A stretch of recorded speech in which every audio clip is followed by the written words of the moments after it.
But now we have Janice. So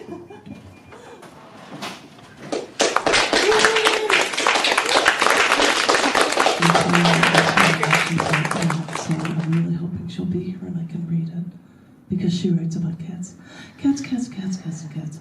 So, because I'm trying to pick things from different things, I'm going to read from these same books for you. First one is yet another dun dun dun. I'm going through as many periodic table poems as I can from the book On the Edge. And this one I would like to share with you is Molybdenum. Molybdenum. Molybdenum. It's number 42 in the periodic table. So if you knew Hitchhiker's Guide to the Galaxy, 42 is the meaning to life. I don't know if that's the case for molybdenum. I don't know. But this is a poem called Molybdenum. I love this country. We should protect our rights. Gotta love our military industrial complex. We gotta protect ourselves. I'll use everything I can to be the one on top. I know I've used you, but it was wartime, you gotta understand. You gave me speed. You were light on your feet, but stiff as a board. When things got hot, you stood up to anything. And I liked flexing my muscles with you. And I liked flexing my muscles with you. I know it was wartime, but I would have used a Japanese sword. I would have even made a Japanese sword out of you if I could have put you together just right. And I know, you say I need you for all my amino acids, to keep my innards all running right. But I'm still on my war kick here, because when it's wartime, that's when I need you most. People say that war is no good, but I say you're the meaning of life. So, I love the U.S. of A, and with you by my side, you can just shove a boot up there, you know what, because that is the American way.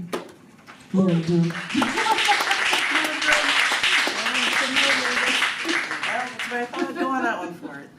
I like, and candies.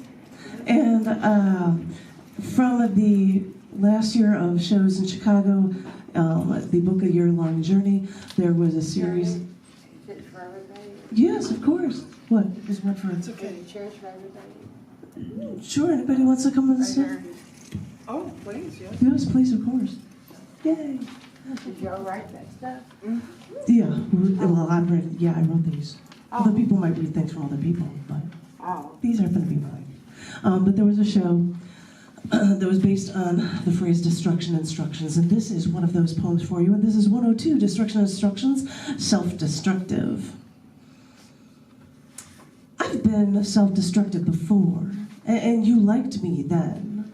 Should I go back to those days when it didn't matter who I was with? Because why would it matter unless it was you?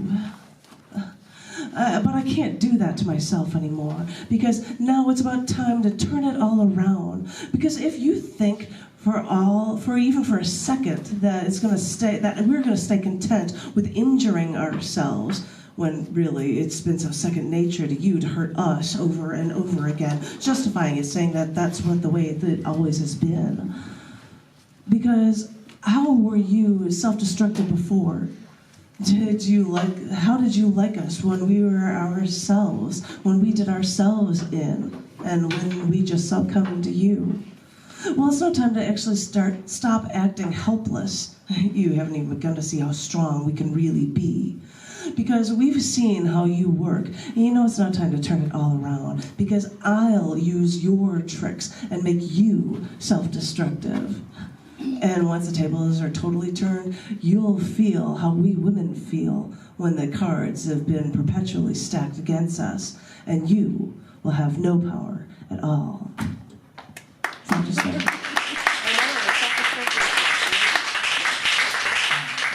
Keeps switching them around so you don't hear the same things over and over again. I'm going to share a new poem with you, and I'm doing it off the phone, and we'll see how this goes. This is a poem, a short one, called Opens the Way.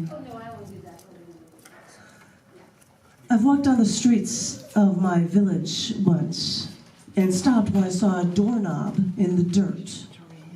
I couldn't help but pick it up and keep it. There was no lock. Do you want to read? No, I'll let no. her get it. There was no lock, just this black doorknob and base. It was so rusted that the doorknob wouldn't even turn, almost like it was a finial and not a doorknob.